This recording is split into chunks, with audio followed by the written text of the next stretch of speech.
Say good morning, all of you. Good morning, children. How are you? आज थोड़े से कम बच्चे आए हैं, मुझे लग रहा है। क्या बात है? हाँ, चलो मेरे होशियार बच्चे जो जो आए हैं, आज हम विज्ञान पढ़ने जा रहे हैं। हमें पता है, हमने पिछली कक्षा में अंतरिक्ष प्रौद्योगिकी के क्षेत्र में बातचीत की थी, है ना। और उससे पहले हमने शिक्षा में सूचना और संचार प्रौद्योगिकी आईसीटी के बारे में बताया था आपको, है कि नहीं? हाँ, तो चलिए अभी हम शुरू कर देते हैं। ठीक, तो पिछली कक्षा में हमने क्या पढ़ा था बच्चों? याद है किसी को? किसी को याद है हमने क्या क्या पढ़ा था पिछली कक्षा में? पिछली कक्षा में हमने अंतरिक्ष प्रौद्योगिकी के बारे में पढ़ा था, है ना। अंतरिक्ष प्रौद्योगिकी के बारे में पढ़ा था।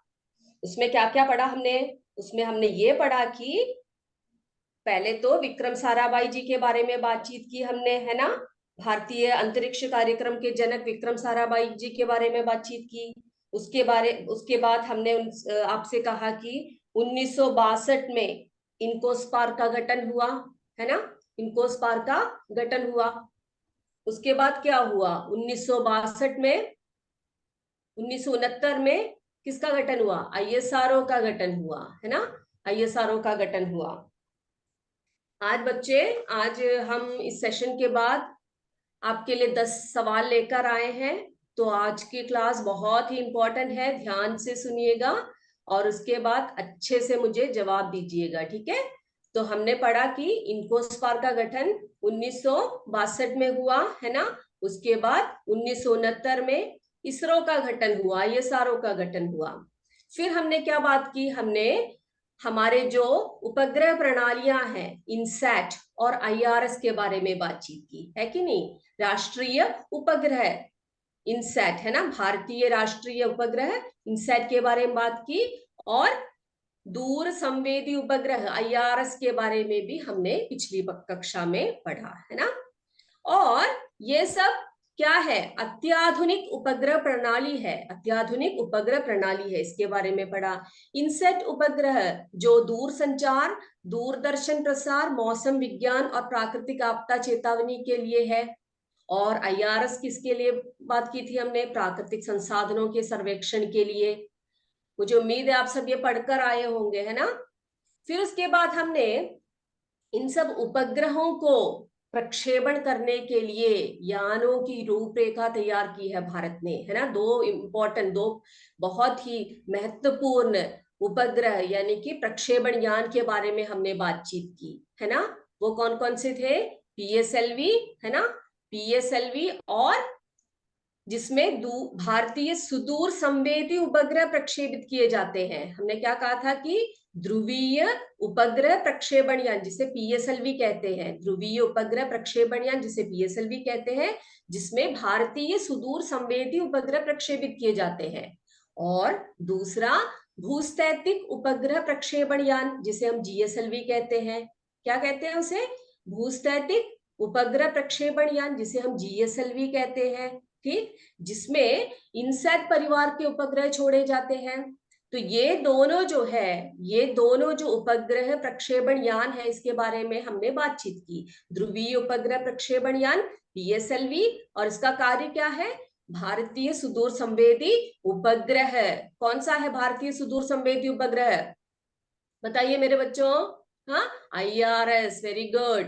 भारतीय सुदूर संवेदी उपग्रह प्रक्षेपित किए जाते हैं। और दूसरा हमने कहा भूस्थैतिक उपग्रह प्रक्षेपण यान जिसे हम जीएसएलवी कहते हैं, ठीक है, जिसे अंग्रेजी में जियो सिंक्रोनस सैटेलाइट लॉन्च व्हीकल कहते हैं, ठीक है। जीएसएलवी और पीएसएलवी क्या था? Polar satellite launch vehicle, polar satellite launch vehicle, जिसे हिंदी में ध्रुवीय उपग्रह प्रक्षेपण यान कहते हैं, जिसमें भारतीय सुदूर संवेदी आईआरएस उपग्रह प्रक्षेपित किए जाते हैं। और दूसरा है भूस्थैतिक उपग्रह प्रक्षेपण यान, जिसे अंग्रेजी में हम कहते हैं जियो सिंक्रोनस सैटेलाइट लॉन्च व्हीकल, ठीक है, जिसे हम GSLV कहते हैं, जिसमें इनसैट परिवार के उपग्रह छोड़े जाते हैं, जिसमें इनसैट परिवार के उपग्रह छोड़े जाते हैं। फिर हमने बातचीत की सितंबर 2004 में भूस्थैतिक उपग्रह प्रक्षेपण यान। कौन सा भूस्थैतिक उपग्रह प्रक्षेपण यान? GSLV F1। ये नोट करके रख लिया होगा आपने। 2004 में भूस्थैतिक उपग्रह प्रक्षेपण यान की बात की हमने, है ना। कौन सा है वो? GSLV F1 द्वारा किसको प्रक्षेपित किया गया था? कौन से उपग्रह को? एड्यूसैट को। कौन से उपग्रह को? एड्यूसैट को। एड्यूसैट जो भारत का पहला शैक्षिक उपग्रह है, जो भारत का पहला उपग्रह है जो शिक्षा के लिए समर्पित है। हमने बातचीत की थी, है ना, भारत का पहला उपग्रह है जो शिक्षा के लिए समर्पित है। फिर हमने कहा था कि आकाशगंगा। आकाशगंगा क्या है? आकाशगंगा हमारी गैलेक्सी को कहते हैं, जिसमें हमारी पृथ्वी है ना। आकाशगंगा के केंद्र के पास एक बड़ा सा ब्लैक होल जो सूर्य के लगभग 1 लाख गुना बड़ा है, वो पाया गया है। और इसकी पुष्टि जापान के कियो यूनिवर्सिटी द्वारा भी की गई है, ठीक है। फिर हमने कहा भारतीय अंतरिक्ष अनुसंधान संसाधन मंगलयान। हमने बातचीत की थी मंगलयान की, है ना। 2014 में मंगलयान को हमने क्या किया था? लॉन्च किया था, है ना। भारत ने लॉन्च किया था, और बिना किसी रुकावट के एक ही बार में मंगल तक यह पहुंच गया। और भारत दुनिया का पहला देश हुआ जो पहली ही बार में मंगलयान को लॉन्च कर पाया, है ना। ये हमारे लिए बहुत ही गर्व की बात है ना मेरे बच्चे। ठीक है। उसके बाद हमने बातचीत की चंद्रयान की। चंद्रयान के सफल परीक्षण में हम सफल रहे, है ना। चंद्रयान 1 की, चंद्रयान 1 जो है वो काफी सफल रहा, है ना, जिससे कि हम चंद्र में वहां के क्या बोलते हैं, वहां की जो स्टेट के बारे में हमने पढ़ा। वहां पर जितने भी जो पदार्थ हैं उनके बारे में हमने पढ़ा। और क्या पढ़ा चंद्रयान 1 से हमने? कि वहां पर पानी की साध्यता को हमने देखा, ठीक है। उसके बाद चंद्रयान 2 लेकिन हम सफल नहीं हो पाए। अब इस वर्ष चंद्रयान 3 को हम लॉन्च करने वाले हैं, ठीक है बच्चे। तो हमने देखा था PSLV और GSLV को। फिर हमने बातचीत की थी पिछले कक्षा में, क्या बोला था हमने? अंतरिक्ष में पहुंचने वाले प्रथम व्यक्ति यूरी गगारिन है। मैंने चित्र भी आपको दिखाया था। अंतरिक्ष में पहुंचने वाले प्रथम व्यक्ति यूरी गगारिन, हाँ। और अंतरिक्ष में जाने वाले प्रथम भारतीय, अंतरिक्ष में जाने वाले प्रथम भारतीय राकेश शर्मा। याद है ना आपको? कभी भूलिए मत, इन दोनों के बीच में कंफ्यूजन आपको नहीं होना चाहिए। अंतरिक्ष में पहुंचने वाले प्रथम व्यक्ति जो है वो यूरी गगारिन है, वो रशिया के हैं, भारत के नहीं है। अंतरिक्ष में जाने वाले प्रथम भारतीय अगर आपसे पूछे कोई, तो आप बता दीजिए राकेश शर्मा, ठीक है। और प्रथम भारतीय महिला अंतरिक्ष यात्री की बात अगर पूछे आपसे, प्रथम भारतीय महिला अंतरिक्ष यात्री की बात पूछे, आप बता दीजिए कल्पना चावला, ठीक है। प्रथम भारतीय महिला अंतरिक्ष यात्री कल्पना चावला, ठीक है बच्चे। उसके बाद भारत का प्रथम चालक रहित विमान, भारत का पहला चालक रहित विमान, उसका नाम है लक्ष्य, जिसमें किसी पायलट वायलट की जरूरत नहीं पड़ती, ठीक है। चालक रहित विमान है लक्ष्य, ठीक है। चलिए, तो इतनी बातें हमने पिछली क्लास में किया, है ना। तो आप एक बार हमने रिवाइज कर दिया उन सब चीजों को। मुझे उम्मीद है आप सबको इसमें कोई डाउट नहीं है, ठीक है। अगर कोई डाउट है तो मुझसे पूछ लीजिएगा, ठीक है बच्चे। उसके बाद आज हम पढ़ेंगे राष्ट्रीय सुरक्षा के क्षेत्र में जो हमारे भारत ने उन्नति की है, यानी कि जो नवीनतम प्रगति आई है हमारे विज्ञान और प्रौद्योगिकी से, इसके बारे में आज पढ़ेंगे। ठीक है, तो आज का हमारा जो विषय है वो है रक्षा एवं प्रतिरक्षा के क्षेत्र में नवीनतम प्रगति। क्या है? रक्षा एवं प्रतिरक्षा के क्षेत्र में नवीनतम प्रगति जो लाई है। ठीक है बच्चे, तो देखो पहले के जमाने में युद्ध हुआ करते थे, आपको पता है युद्ध होते थे, है ना, दो राज्य के बीच में युद्ध हुआ करते थे। तो जिन राजाओं के पास हथियार या औजार ज्यादा होते थे या सैनिक बल ज्यादा होता था वो जीत जाते थे, है ना। तो अच्छे कैसे कैसे औजारों का उपयोग करते थे पहले के जमाने में? हाँ, धनुष हुआ, बाण हुआ, तलवार हुए, बाला हुआ, है ना, गदा हुआ, तो इन सभी औजारों का प्रयोग करते थे। लेकिन जैसे जैसे मनुष्य आगे बढ़ा, ये जो देश की सुरक्षा है उसके लिए बहुत बड़ी चेतावनी है ना। जैसे कि दूसरे लोग, दूसरे कंट्रीज ने या दूसरे देशों ने हम पर हमला बोल दिया और हम अभी भी बाला वर्छा और तलवार लेकर बैठे हैं। ऐसे हो सकता है हम जीत सकते हैं? कभी नहीं। इससे क्या होगा? हमारे देश की सुरक्षा जो है बहुत ही आपत्ति में पड़ जाएगी, है ना। तो इसके लिए क्या चाहिए? हमारे देश में भी रक्षा और प्रतिरक्षा के क्षेत्र में उन्नति होनी चाहिए। रक्षा एवं प्रतिरक्षा के क्षेत्र में उन्नति होनी चाहिए, है ना बच्चों। तो हमारे देश में वैज्ञानिकों ने, ठीक है, वैज्ञानिकों ने क्या किया? बहुत सारी उन्नति और प्रगति इस क्षेत्र में भी की है। तो राष्ट्रीय सुरक्षा के क्षेत्र में देखिए, राष्ट्रीय सुरक्षा के क्षेत्र में हमारे देश ने बहुत उन्नति की है। भारतीय रक्षा एवं प्रतिरक्षा नीति के अंतर्गत अनुसंधान एवं विकास के लिए रक्षा विज्ञान संगठन तथा कुछ अन्य तकनीकी विकास प्रतिष्ठानों को मिलाकर रक्षा अनुसंधान एवं विकास संगठन, जिसे हम DRDO कहते हैं, DRDO मेरे बच्चों, क्या है DRDO? इसका पूर्ण रूप क्या है DRDO का? क्या है?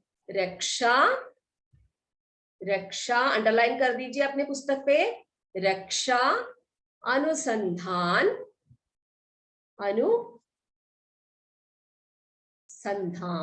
रक्षा अनुसंधान, ठीक है, रक्षा अनुसंधान एवं ठीक, एवं और क्या बोला हमने? रक्षा अनुसंधान एवं विकास संगठन, विकास संगठन, ठीक है, संगठन भूलना नहीं। DRDO का पूर्ण रूप क्या है? रक्षा अनुसंधान एवं विकास संगठन, ठीक है, रक्षा अनुसंधान एवं विकास संगठन, ठीक। और इस DRDO को अंग्रेजी में क्या, इसका पूर्ण रूप कैसे लिखेंगे हम लोग? इसको लिखेंगे डिफेंस रिसर्च, है ना, डिफेंस रिसर्च एंड डेवलपमेंट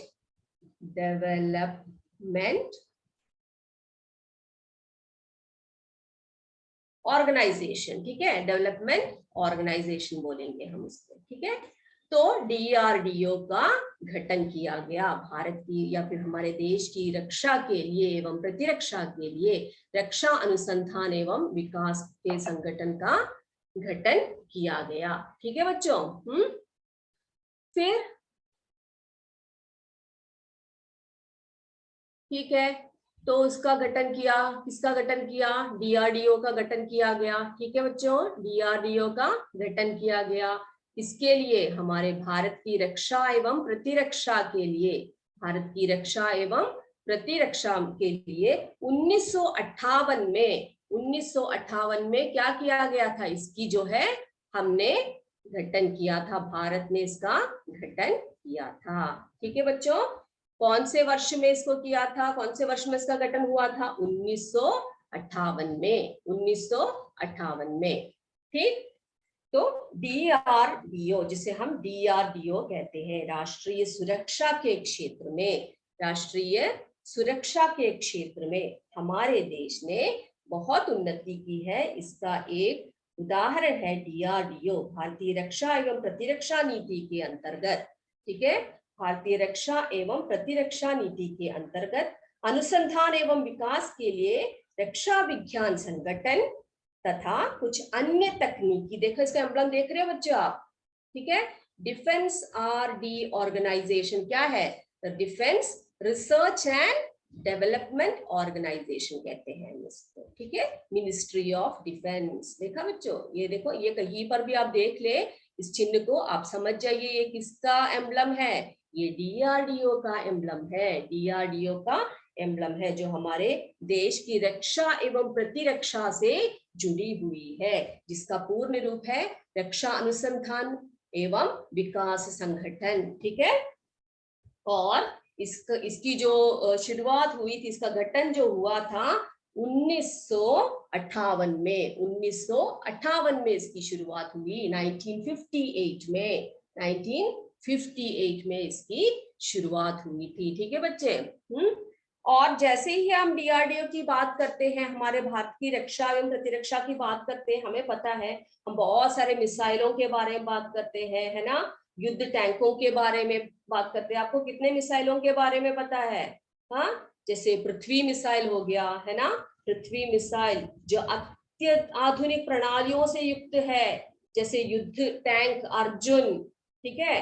फिर क्या बोलते हैं, बहुत सारे ऐसे ऐसे युद्ध विमाने और बहुत सारे मिसाइलें हमारे भारत ने विकसित किए हैं, जो हम अपने देश की रक्षा और प्रतिरक्षा के लिए उपयोग करते हैं मेरे बच्चों, ठीक है।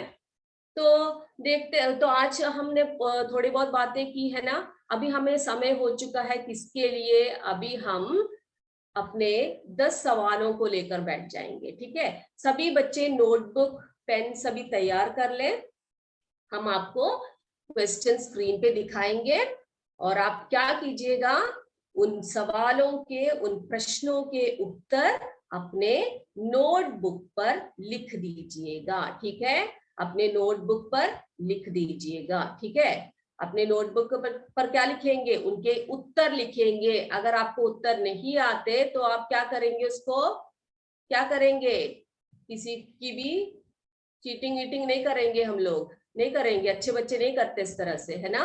हम क्या करेंगे, उसको देखेंगे कि मैडम उसका आंसर क्या बताती है, ठीक है, उसके बाद हम उसके उत्तर को पहचानेंगे और अगली कक्षा में जब हम आएंगे तो उसके उत्तर को भी पढ़कर आएंगे, ठीक है बच्चों। तो चलिए देख लेते हैं हमारे प्रश्न। आज हमारे पास 10 प्रश्न है, ठीक है, आज हमारे पास कितने प्रश्न है, 10 प्रश्न है, और आपके पास 3 ऑप्शंस होंगे उसके। और देखिए हम लोग शुरू कर देते हैं।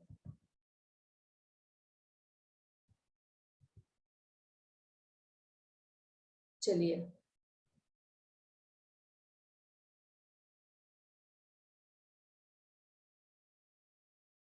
तो हमारा पहला प्रश्न जो है, हमारा पहला प्रश्न वो है,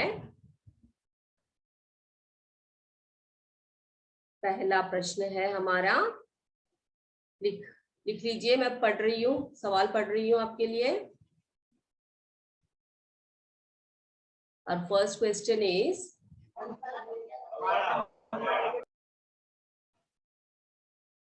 ठीक है,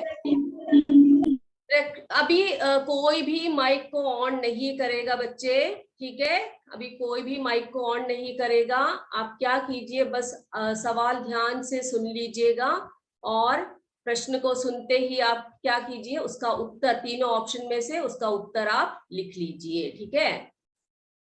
ठीक है, हमारा पहला प्रश्न, रक्षा अनुसंधान, रक्षा अनुसंधान एवं विकास संगठन का पूर्ण रूप किसका पूर्ण रूप है, ठीक है, रक्षा अनुसंधान एवं विकास संगठन किसका पूर्ण रूप है। इसमें से दिए गए 3 ऑप्शंस क्या क्या है आपके लिए। फर्स्ट वन, ए डीआरडीओ, बी पीआरडीओ, सी एसआरडीओ, ठीक है, डीआरडीओ, पीआरडीओ, एसआरडीओ, इनमें से आप सेलेक्ट कर लीजिए, सेलेक्ट कीजिए, ठीक है, ओके हो गया। फर्स्ट वन, पहला प्रश्न, रक्षा अनुसंधान एवं विकास का किसका पूर्ण रूप है, इनमें दिए गए में से किसका पूर्ण रूप है? ठीक है, ओके, ठीक है बच्चे। नेक्स्ट वन, अंतरिक्ष में जाने वाले प्रथम भारतीय कौन है? अंतरिक्ष में जाने वाले प्रथम सवाल को अच्छे सुन लीजिए। अंतरिक्ष में जाने वाले प्रथम भारतीय कौन है? प्रथम भारतीय कौन है? आपके ऑप्शंस है राकेश शर्मा, विक्रम साराभाई, एपीजे अब्दुल कलाम। ठीक है, ठीक ठीक है, हो गया। अंतरिक्ष में जाने वाले प्रथम भारतीय, लिख लीजिए ऑप्शंस में से किसी एक का answer, Rakesh Sharma, Vikram Sarabhai, APJ Abdul Kalam. Okay, third question, तीसरा प्रश्न, प्रथम भारतीय महिला अंतरिक्ष यात्री, प्रथम भारतीय महिला अंतरिक्ष यात्री कौन है? ऑप्शंस है सुनीता विलियम्स, कल्पना चावला, शिरीषा बंदला। ठीक है, प्रथम भारतीय महिला अंतरिक्ष यात्री कौन है? Options Sunita Williams, Kalpana Chawla, Shirisha Bandla. ठीक है, थर्ड क्वेश्चन हो गया होगा आपके लिए, है ना। नेक्स्ट क्वेश्चन, 2004 में, फोर्थ क्वेश्चन, चौथा क्वेश्चन है, 2004 में भारत का प्रथम शैक्षिक उपग्रह एड्यूसैट कौन से उपग्रह प्रक्षेपण यान द्वारा प्रक्षेपित किया गया था? प्रश्न, 2004 में भारत का प्रथम शैक्षिक उपग्रह मैम स्क्रीन साफ नहीं आ रहा है, स्क्रीन दिख नहीं रहा आपको? क्वेश्चन पेपर छोटा दिख रहा है।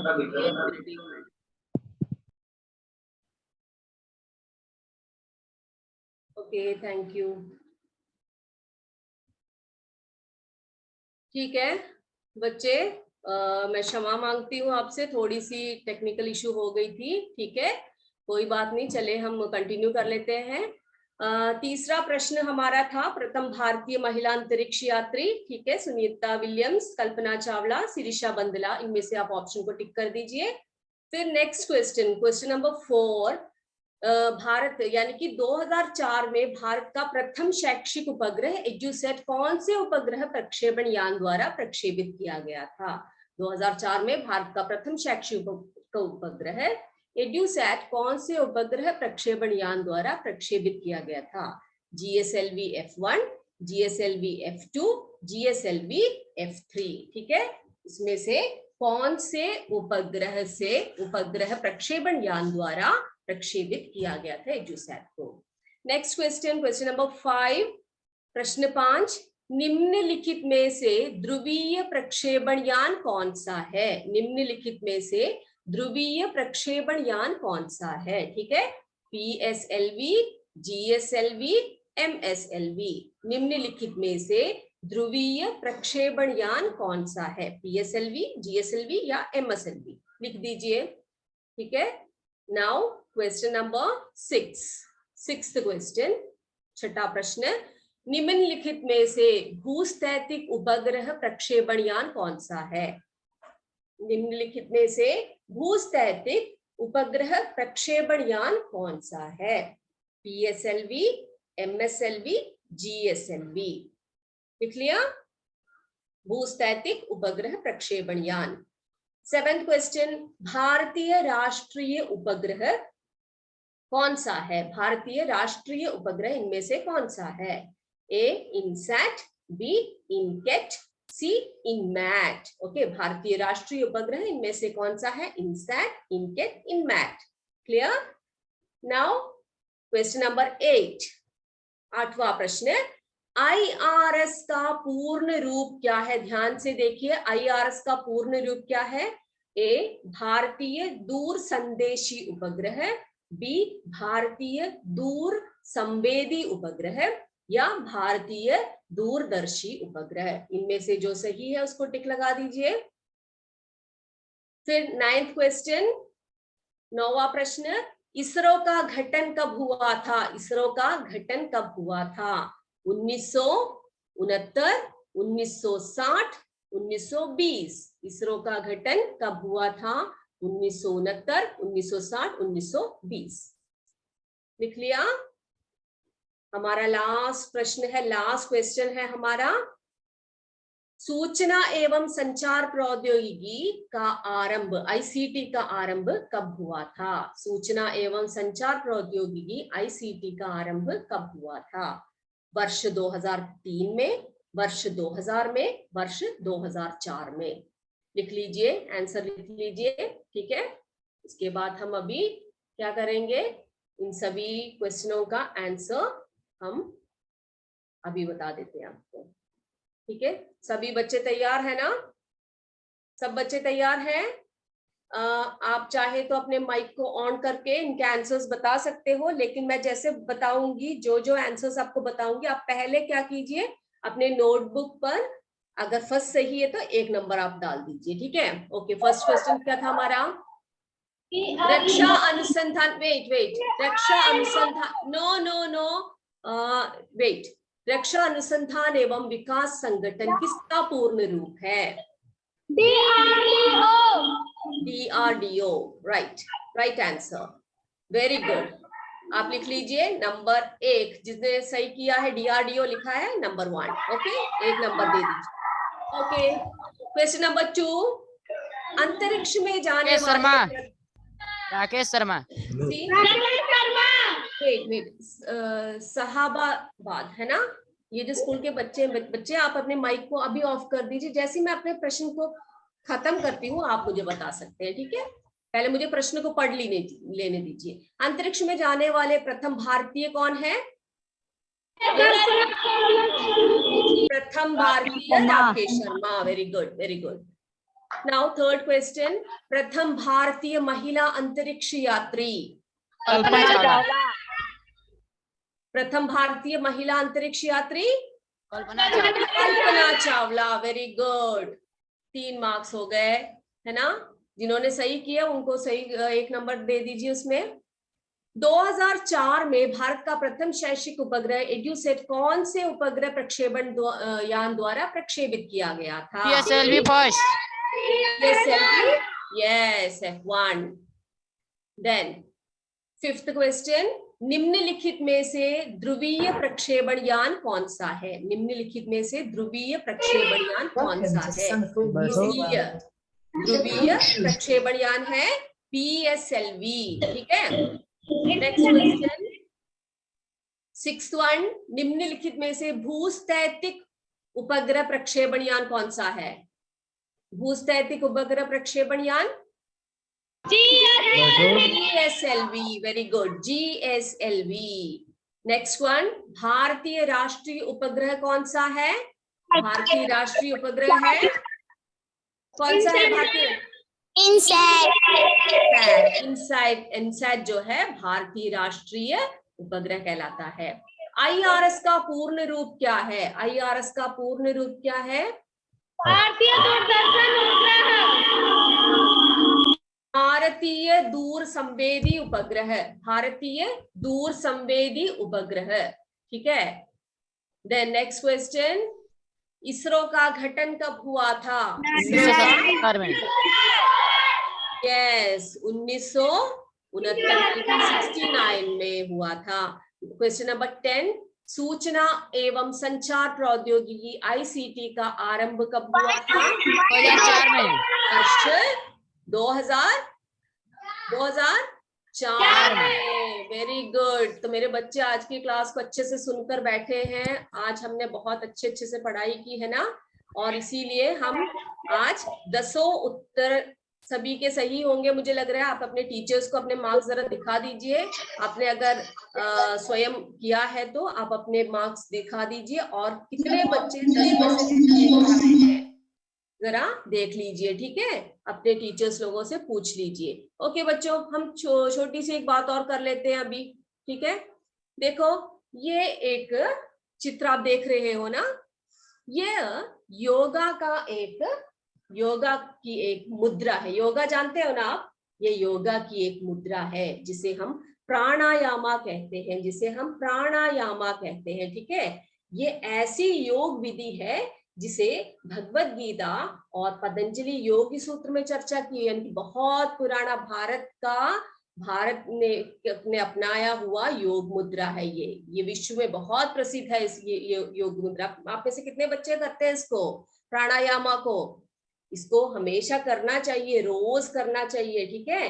तो इसके बारे में आज बात करते हैं। प्राणायाम योगा की एक विधि है, ठीक है बच्चे। यहाँ प्राण का अर्थ है क्या?